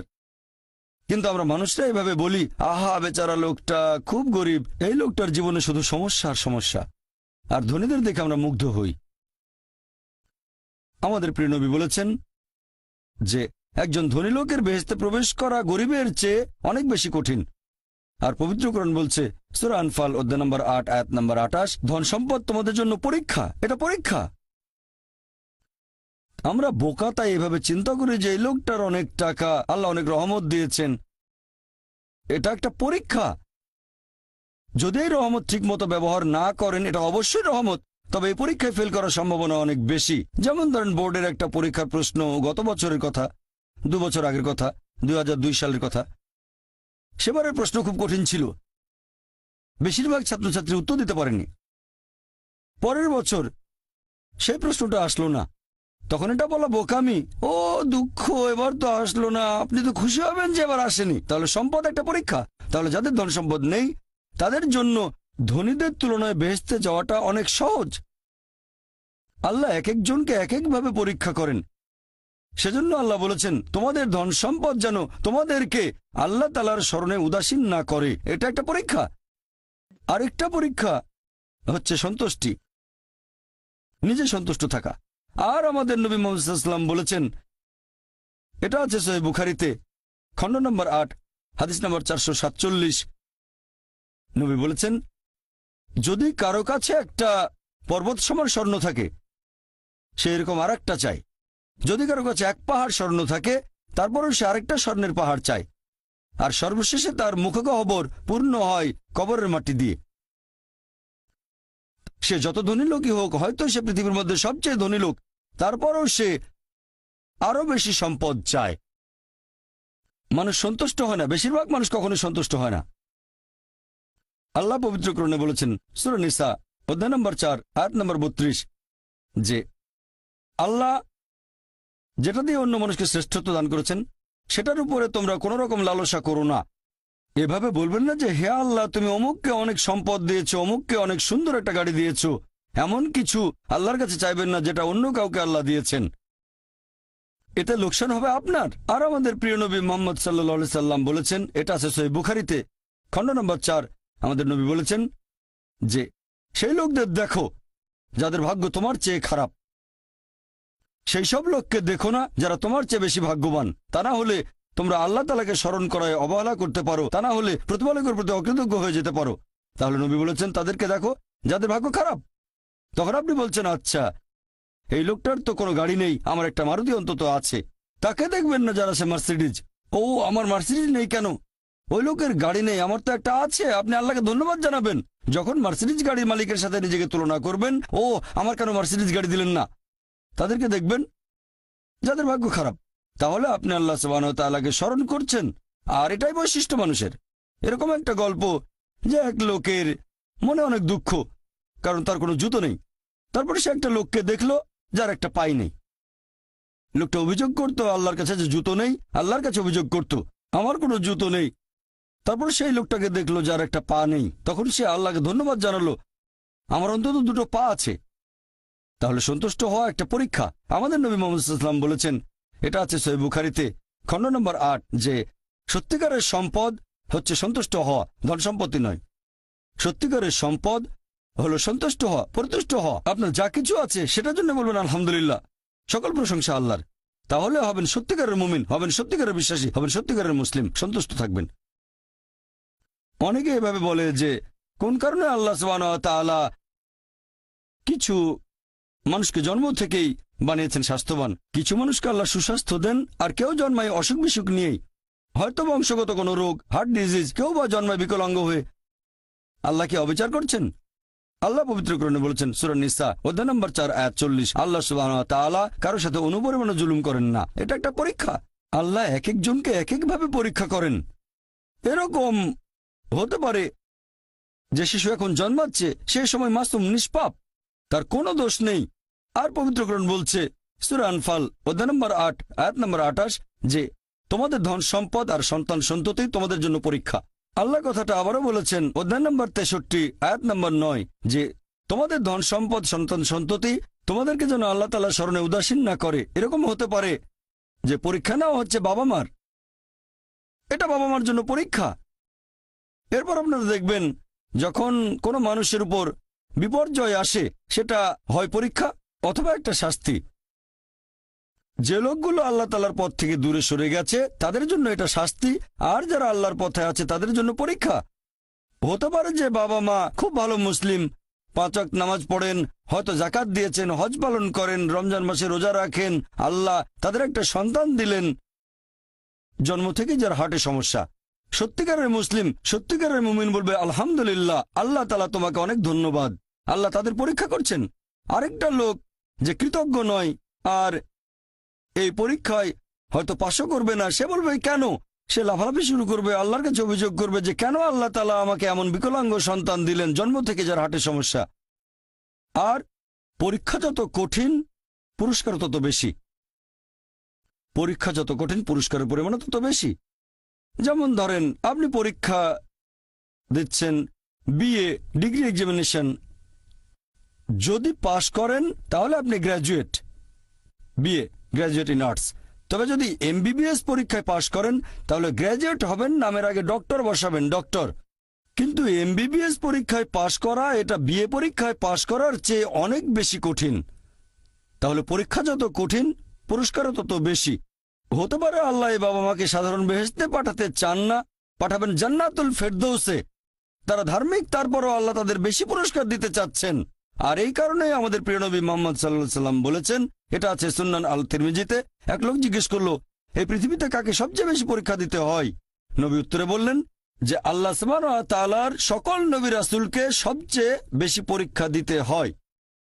এরপরে যারা নবী রাসূলগণের ঘনিষ্ঠ, যারা নবী রাসূলগণের মতো, তারপরে যারা সাহাবীগণের মতো।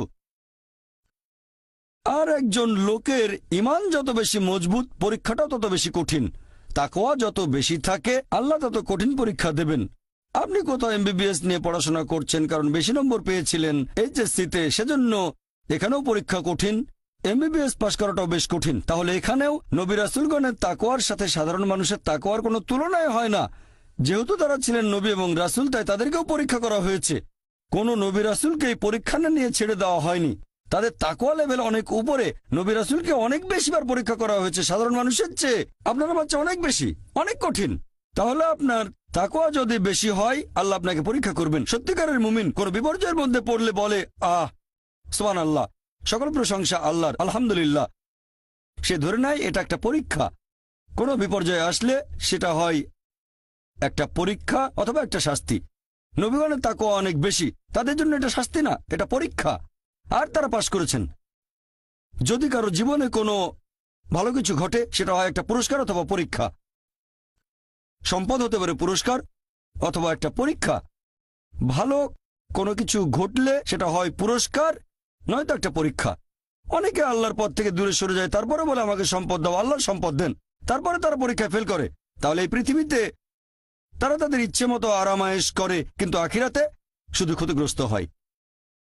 দান একটা পরীক্ষা, সন্তুষ্ট হওয়া পরীক্ষা, সন্তান সন্ততিও পরীক্ষা। অনেক সময় আমরা মুসলিমরা আল্লাহ তাআলার কাছে অভিযোগ করি যে আল্লাহ তোমার কাছে এত দোয়া করি তবু তুমি কবুল করো না কেন?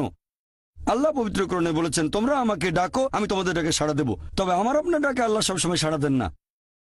পরস্পর বিরোধী মনে হচ্ছে। আল্লাহ বলেছেন আমাকে ডাকো আমি সাড়া দেব, তবে অনেক সময় দোয়া করছি কিন্তু কবুল হচ্ছে না।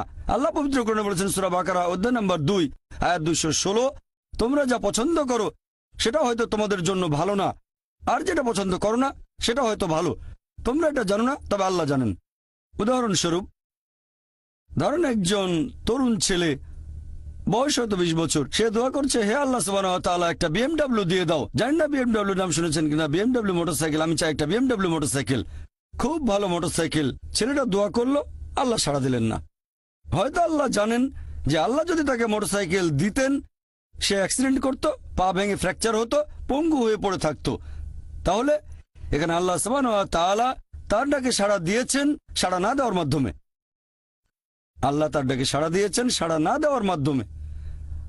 আল্লাহ তাকে মোটরসাইকেল দেননি কারণ সে ভালো বান্দা, সে খুব ভালো মানুষ, সে যা যাচ্ছে তা ভালো হবে না আমি জানি, কিন্তু সে জানে না, তাই আল্লাহ দিচ্ছেন না। এভাবে আল্লাহ সাড়া দিচ্ছেন সাড়া না দেওয়ার মাধ্যমে। আবার কিছু লোকজন আছে, যেমন আল্লাহ বলেছেন পবিত্র কোরআনে সূরা বাকারা অধ্যায় নম্বর 2 আয়াত 15-16, এখানে ভণ্ডদের কথা বলা হচ্ছে। আল্লাহ তাদের রশি দেবেন, তারা বিভ্রান্তের মতো ঘুরে বেড়াবে। তারা সম্পদ চেয়েছে, আল্লাহ দিয়েছেন। অনেকে আছে যারা আল্লাহর সাথে অন্য কাউকে শরীক করে। তারা বলে অনেক সম্পদ চাই, আল্লাহ তাদের সম্পদ দেন। এটা তাদের জন্য আসলে একটা পরীক্ষা। এভাবে তারা নিজেদের কবর খুঁড়ছে। তাই আমরা কখনোই হতাশ হব না। আল্লাহ তাআলা আছেন সব সময়, আল্লাহর উপর সবসময় ভরসা রাখবেন। সেই কারণেই পবিত্র কোরআন অনুযায়ী আত্মহত্যা হারাম। সূরা নিসা অধ্যায় 4, তোমরা নিজেকে হত্যা করো না, আত্মহত্যা করো না, নিশ্চয়ই আল্লাহ পরম দয়ালু, সাহায্য করবেন, তার উপর ভরসা করবেন।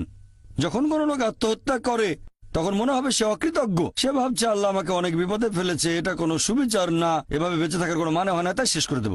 আল্লাহ পবিত্র কোরআনে বলেছেন সূরা বাকারা অধ্যায় নম্বর 2 আয়াত 286, এটা সূরা বাকারার একেবারে শেষ আয়াত, যে আল্লাহ সুবহানাহু ওয়া তাআলা কারো উপরেই তার সাধ্যের অতিরিক্ত বোঝা চাপিয়ে দেন না। আল্লাহ কারো উপরে এমন কোনো বোঝা চাপিয়ে দেন না যেটা তার সাধ্যের অতিরিক্ত। এটা আয়াতের প্রথম অংশ। এই আয়াতটাতে আরো বলা হয়েছে আমরা এই দোয়া করব, ইয়া আল্লাহ সুবহানাহু ওয়া তাআলা আমাদের উপর সাধ্যের অতিরিক্ত বোঝা চাপিয়ে দিও না। আয়াতের প্রথম অংশে আল্লাহ কথা দিয়েছেন যে আমাদের উপর তিনি সাধ্যের অতিরিক্ত বোঝা চাপাবেন না। তাহলে আমরা কেন দোয়া করব যে হে আল্লাহ আমাদের সাধ্যের অতিরিক্ত বোঝা চাপিয়ে দিও না? এর কারণ হচ্ছে আমরা নিজেদের কবর খুঁড়ি, আমরা নিজেদের উপর সাধ্যের অতিরিক্ত বোঝা চাপিয়ে দিই। সমস্যা বাধা আমরাই বলছি অনেক সম্পদ দাও, আল্লাহ দিচ্ছেন। তাই আমরা আল্লাহর কাছে দোয়া করছি আল্লাহ যেন নিজেদের কারণে নিজেদের উপর সাধ্যের অতিরিক্ত বোঝা না চাপিয়ে দেন। আমরা সবসময় আল্লাহ তাআলার উপর ভরসা করব, একমাত্র তার ইবাদত করব। তিনি আমাদের স্রষ্টা। আমাদের অস্তিত্বের পেছনের উদ্দেশ্য হচ্ছে আল্লাহ সুবহানাহু ওয়া তাআলার ইবাদত করা, অন্য কারো নয়। পৃথিবীর জীবন পরকালের জন্য পরীক্ষা। আল্লাহর আদেশ মেনে চলেন আর সন্তুষ্ট থাকেন। যেরকম পরীক্ষায় সামনে পড়ুক, সত্যিকারের মুসলিম সবসময় বলবে আল্লাহকে ধন্যবাদ। সাধারণত আমরা অভিযোগ করি আমাদের এটা নেই, আমাদের ওটা নেই। জীবনের জন্য সবচেয়ে গুরুত্বপূর্ণ জিনিস কি? কেউ বলবে খাবার, কেউ বলবে পানি, সবচেয়ে গুরুত্বপূর্ণ বাতাস। কয়েক মিনিটের জন্য নিঃশ্বাস বন্ধ করেন, মারা যাবেন। আমাদের মধ্যে কেউ কি আল্লাহ সুবহানাহু ওয়া তাআলাকে জন্য ধন্যবাদ জানিয়েছেন যে বাতাস দিয়েছো সেজন্য অনেক ধন্যবাদ? আমাদের মধ্যে কতজন এটা করেছে? আমরা কি এটা বুঝতে পারছি? ফ্রি বাতাস তো ফ্রি পাচ্ছি আর কি। আমরা শ্রদ্ধা করবো আল্লাহ তাআলার নিদর্শনগুলোকে, শ্রদ্ধা করবো আল্লাহর নিয়ামতগুলোকে। এবারে শেষ পয়েন্টটা নিয়ে বলি যে আল্লাহ সুবহানাহু ওয়া তাআলা কেন এই পৃথিবী সৃষ্টি করলেন। এই পৃথিবী সৃষ্টির উদ্দেশ্যটা আসলে কি? আল্লাহ পবিত্র কোরআনে বলেছেন সূরা ইব্রাহিম অধ্যায় নম্বর 14 আয়াত 32 ও 33, যে আল্লাহ সুবহানাহু ওয়া তাআলা আকাশমণ্ডল ও পৃথিবী সৃষ্টি করেছেন আর আকাশ থেকে পানি বর্ষণ করান, এর সাথে দিয়েছেন ফলমূল। তিনি নৌযানকে মানুষের অধীন করেছেন যাতে সেগুলো আল্লাহর বিধানে সমুদ্রে বিচরণ করে। তিনি মানুষের কল্যাণে নিয়োজিত করেছেন নদীসমূহকে। তিনি তোমাদের জন্য সৃষ্টি করেছেন চাঁদ ও সূর্য, তোমাদের জন্য সৃষ্টি করেছেন রাত ও দিন। তাহলে বিশ্বজগতের এইসব সৃষ্টি এগুলো করেছেন মানুষের জন্য। আল্লাহ এই পুরো বিশ্বজগৎ সৃষ্টি করেছেন মানুষের জন্য। আর এটা আমাদের দায়িত্ব যে আমরা আল্লাহ সুবহানাহু ওয়া তাআলাকে ধন্যবাদ জানাবো এইসব নিয়ামতের জন্য। ধন্যবাদের পাশাপাশি আমাদের দায়িত্ব যে আমরা এই সব কিছুর যত্ন নেব। এই কারণেই আল্লাহ সুবহানাহু ওয়া তাআলা পশু পাখি সৃষ্টি করেছেন। তবে পশু হত্যা করা এটা নিষিদ্ধ, প্রাণী হত্যা নিষিদ্ধ। মুহাম্মদ সাল্লাল্লাহু আলাইহি ওয়াসাল্লাম একটা হাদিস বলছে টার্গেট প্র্যাকটিসের জন্য পশু পাখি হত্যা করো না। হ্যাঁ, যেসব পশুর মাংস খেতে আল্লাহ সুবহানাহু ওয়া তাআলা অনুমতি দিয়েছেন সেটা আমরা খেতে পারি, আল্লাহ যেভাবে বলেছেন সেই নিয়মে, যেভাবে নবী বলেছেন। তবে টার্গেট প্র্যাকটিস, এরকম অনেক লোক দেখি যারা এই নিয়মগুলো ধ্বংস করতে চায়। টার্গেট প্র্যাকটিস করে আর বিভিন্ন পশুর মাথা ঝুলিয়ে রাখে তাদের ড্রয়িং রুমে। আল্লাহ সৃষ্টি করেছেন পাহাড় পর্বত, আমরা সেগুলো জয় করতে চাই, মাউন্ট এভারেস্টের চূড়ায় উঠি। এ পর্যন্ত অনেক মানুষ মারা গেছে, প্রতি বছর মাউন্ট এভারেস্টে উঠতে গিয়ে অনেক মানুষ মারা গেছে। আমরা এই নিয়ামতের জন্য আল্লাহ সুবহানাহু ওয়া তাআলাকে ধন্যবাদ জানাই না। যদিও আল্লাহ তাআলা পবিত্র কোরআনে বলেছেন উট সৃষ্টি করা হয়েছে তোমাদের জন্য, ভার বহনের জন্য। যদিও এগুলো আমাদের জন্য সৃষ্টি করা হয়েছে, আমরা এদের ভালোবাসবো, শ্রদ্ধা করব। এরকম অনেক সহিহ হাদিস আছে, অনেক।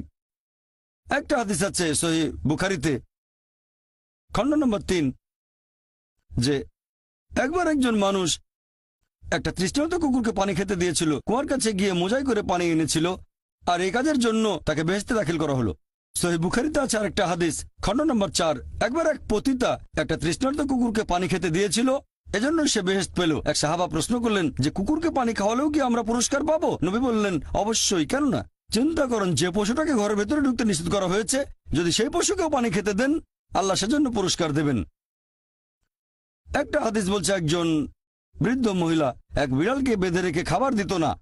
আল্লাহ তাকে দোজখে পাঠালেন। কেন সে বিড়ালটাকে বেঁধে রাখলো, খাবার দিল না? অন্ততপক্ষে বিড়ালটাকে ছেড়ে দিলেও তো সে শিকার করে খেতে পারত। আর আমাদের এক্সিবিশনে এরকম একটা পোস্টার আছে, আরো অনেক পোস্টার। তাহলে আমরা পশু পাখিকে ভালোবাসবো, যত্ন করব। এছাড়াও গাছপালা লতাপাতা আমরা খেতে পারি যখন প্রয়োজন আমাদের, তবে বিনা কারণে আমরা কোনো গাছপালা কাটবো না। এমনকি যুদ্ধের সময়ও নবী মুহাম্মদ সাল্লাল্লাহু আলাইহি ওয়াসাল্লাম বলেছেন যে তোমরা গাছ কেটে ফেলো না, শস্যে আগুন ধরিয়ে দিও না। তাহলে এগুলো সবই আল্লাহ সুবহানাহু ওয়া তাআলার সৃষ্টি। আর আল্লাহ পবিত্র কোরআনে বলেছেন সূরা আদিয়াত অধ্যায় নম্বর 100, আল্লাহ তাআলা যুদ্ধের সময়ের ঘোড়া সম্পর্কে আল্লাহ এখানে বলেছেন যে ঘোড়া চড়ে সৈন্যরা যুদ্ধে যায়। আল্লাহ এখানে শপথ করছেন আর বলছেন, সূরা আদিয়াত আয়াত 1, 2, 3, 4, আল্লাহ বলেছেন এই ঘোড়াগুলোর খুরের আঘাতে আগুনের ফুলকি ছোটে। সে সময় ধুলোর মেঘ আকাশে ওড়ে, তারা শত্রু দলের ভেতরে ঢুকে পড়ে।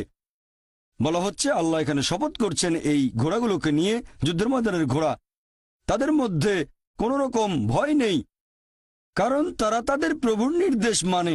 যে মানুষটা ঘোড়ার পিঠে থাকে সেই মানুষটার জন্য তারা শত্রু দলের ভেতরে ঢুকে পড়ে। শত্রুর হাতে তরবারি বা অন্যান্য যত অস্ত্রই থাকুক না কেন, সেই ঘোড়া তারপরে সামনে এগিয়ে যায়, কারণ সে প্রভুর নির্দেশ মেনে চলে। আল্লাহ এখানে শপথ করছেন এই ঘোড়াগুলোকে নিয়ে। তারপর আল্লাহ তাআলা বলছেন তবে মানুষ অবশ্যই অকৃতজ্ঞ। তার মানে যুদ্ধের ঘোড়া প্রভুর আদেশ মানতে গিয়ে মরার জন্য প্রস্তুত। এই কারণে ঘোড়াটা মারা যেতে পারে, তারপরও প্রভু আদেশ দিয়েছে বলে এগিয়ে যাচ্ছে। সামনে হয়তো অস্ত্র হাতে শত্রু দাঁড়িয়ে আছে, সামনে গেলে সে মারা যেতে পারে, তারপরে এটা প্রভুর আদেশ। তবে মানুষ যাতে অকৃতজ্ঞ, মোটেও কৃতজ্ঞ নয়। সে কারণে এই পৃথিবীর প্রত্যেকটা মানুষের দায়িত্ব হচ্ছে পৃথিবীর জীবনের এই উদ্দেশ্য পূরণ করা যে আমাদের কোন কারণে সৃষ্টি করা হয়েছে। আল্লাহ সুবহানাহু ওয়া তাআলা আমাদের সৃষ্টিকর্তা, পরম করুণাময়, পরম দয়ালু, পরম ক্ষমাশীল, পরম ন্যায় বিচারক। তাই প্রত্যেকটা মানুষের দায়িত্ব আমরা আল্লাহ সুবহানাহু ওয়া তাআলার ইবাদত করব, আল্লাহ ব্যতীত কারো ইবাদত করব না। আর আমাদের ইহকালের এই জীবন পরকালের জন্য একটা পরীক্ষা। যদি আল্লাহর আদেশ মেনে চলি বেহেশতে যেতে পারবো, যদি না মানি পরীক্ষায় ফেল করব, জাহান্নামে যেতে হবে। আর আমরা সেই সব নিয়ামতগুলো যত্ন নেব যেগুলো আল্লাহ আমাদের দিয়েছেন। আমার লেকচার শেষ করার আগে কোরআনের একটা আয়াতের উদ্ধৃতি দিচ্ছি। সূরা আলে ইমরান অধ্যায় নম্বর 3 আয়াত 110 বলা হয়েছে, কুনতুম খায়রা উম্মাতিন উখরিজাত লিন-নাস। হে মুসলিম, তোমরা শ্রেষ্ঠ উম্মত, মানব জাতির জন্য আবির্ভূত। আমাদের বলা হয়েছে খায়রা উম্মাহ, শ্রেষ্ঠ উম্মত। যখনই কোনো সম্মান পাবেন তখনই আপনাকে দায়িত্ব পালন করতে হবে। দায়িত্ব পালন না করলে সম্মান পাবেন না। আর দায়িত্বের কথা এই আয়াতেই আছে। আল্লাহ বলেছেন তা'মিরুনা বিল মারুফি ওয়া তানহাউনা আনিল মুনকার ওয়া তু'মিনুনা বিল্লাহ। কারণ তোমরা সৎ কাজে নির্দেশ দাও, অসৎ কাজে নিষেধ করো এবং আল্লাহকে বিশ্বাস করো। প্রত্যেক মানুষের দায়িত্ব হচ্ছে প্রচার করা, সে যতখানি জানে। যদি সৃষ্টির পেছনের উদ্দেশ্যটা জানেন সেটা অন্যদের বলেন। আমাদের সৃষ্টি করা হয়েছে আল্লাহ সুবহানাহু ওয়া তাআলার ইবাদত করার জন্য, অন্য কারো না। ইহকালের জীবন পরকালের জন্য পরীক্ষা। মানুষকে আহ্বান করেন সত্যের পথে, সত্যের পথে চলে আসতে বলেন। তা'মিরুনা বিল মারুফি ওয়া তানহাউনা আনিল মুনকার, অর্থাৎ মানুষকে বলবেন ভালো কাজ করতে আর খারাপ কাজ করতে বাধা দেবেন। এটা প্রত্যেক মুসলিমের দায়িত্ব, দাওয়াত দেয়া বাধ্যতামূলক। যদি আমরা সৎ কাজের নির্দেশ না দেই আর যদি মানুষকে অসৎ কাজে বাধা না দেই তাহলে নিজেদের মুসলিম বলার যোগ্য নই। বলতে পারবো না আমরা খায়রা উম্মাহ, শ্রেষ্ঠ উম্মত। কোরআনের একটা আয়াত বলে আমার লেকচার শেষ করছি। সূরা নাহল অধ্যায় 16 আয়াত 125 বলা হয়েছে, উদু ইলা সাবিলি রাব্বিকা বিল হিকমা ওয়াল মাউযিজাতিল হাসানা ওয়াজাদিলহুম বিল্লাতি আহসান। মানুষকে তোমার প্রতিপালকের কথা আহ্বান করো হিকমত ও সদুপদেশ দ্বারা, এবং তাদের সাথে তর্ক করো, তাদের যুক্তি দেখাও উত্তম ও গ্রহণযোগ্য পন্থায়। ওয়া আখির দাওয়ানা আলহামদুলিল্লাহি রাব্বিল আলামিন। এখন আমরা শুরু করব প্রশ্নোত্তর পর্ব। অনুষ্ঠান শুরু করার আগে এই পর্বের নিয়মকানুনগুলো বলি, যাতে করে এই সীমিত সময়টাকে সঠিকভাবে ব্যবহার করতে পারি। আপনাদের সামনে 4টা মাইক, যে কোনো একটার পেছনে লাইন দিয়ে দাঁড়ান। একটা মাইক রয়েছে মহিলাদের জন্য, পুরুষদের জন্য 3টা মাইক। একটা মাইক আছে পেছনে, একটা আমার ডান দিকে আর একটা এদিকে আমার বাম পাশে। আপনারা প্রশ্ন করার সময়ে দয়া করে আপনাদের নাম এবং পেশা বলবেন। মনে রাখবেন, এখানে প্রশ্ন করবেন, কোনো লেকচার দেবেন না। তাই প্রশ্ন করার সময় আপনারা সংক্ষিপ্ত আর যথাযথভাবে করবেন আমি ভলান্টিয়ারদের অনুরোধ করব যারা মাইকের পাশে আছেন আপনারা দয়া করে প্রথমেই সুযোগ দেবেন অমুসলিম ভাইদের যারা লাইনে দাঁড়িয়ে আছেন ডক্টর জাকিরকে প্রশ্ন করার জন্য। অমুসলিম ভাইয়েরা সামনে এগিয়ে আসুন। প্রশ্ন করার ক্ষেত্রে অমুসলিম ভাইদের আগে সুযোগ দিন। Good evening doctor Zakir. আমার নাম রবার্টো। আমি চেন্নাইয়ের সাবিটা ডেন্টাল কলেজে বিডিএস এর ছাত্র।